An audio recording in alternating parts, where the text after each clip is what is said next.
চট্টগ্রাম বন্দর শুধু বাংলাদেশের নয়, পুরো অঞ্চলের অর্থনীতির হৃৎপিণ্ড, এমন মন্তব্য করেছেন অন্তর্বর্তী সরকারের প্রধান উপদেষ্টা ডক্টর মোহাম্মদ ইউনূস।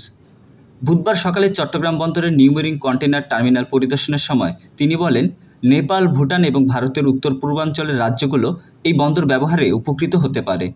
এটি দয়া দাক্ষিণ্য নয়, বরং পারস্পরিক লাভের সুযোগ। শৈশবের স্মৃতি টেনে তিনি বলেন, এই বন্দর তার কাছে অপরিচিত নয়, তবে উন্নয়ন ধীরগতির হওয়ায় তিনি হতাশা প্রকাশ করেন। সব পাল্টে গেলেও বন্দরের অগ্রগতি কেন ধীরগতি? দায়িত্বে এসে কার্যকারিতা বাড়ানোর চেষ্টা করছি। এই বন্দর বাদ দিয়ে দেশের অর্থনীতি কাঠামোগত পরিবর্তন সম্ভব নয়। এই পথ খুলবে উন্নয়নের দরজাও।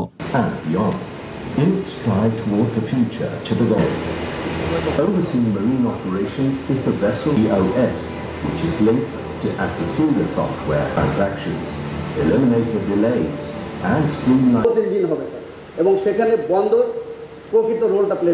এবং আমি মনে করি স্যার, আপনার দিক নির্দেশনায় আমরা যেভাবে কাজগুলো রেলেভেন্ট এবং কন্টেম্পোরারি থাকি স্যার, এই সার্বিক বিষয়ে স্যার আমাদের যে গভীর সমুদ্র বন্দরের কার্যক্রম এবং বে টার্মিনালের কার্যক্রম আমরা যেটা দেখেছি, আগামী 10 বছরে আমাদের প্রায় 7 মিলিয়ন টিউস কার্যকরিতা, এটার কারণে অনেক সীমাবদ্ধতার কারণে এই চট্টগ্রাম বন্দরে 200 মিটারের বৈদেশিক বাণিজ্যের 92% হ্যান্ডেল করে। তার মধ্যে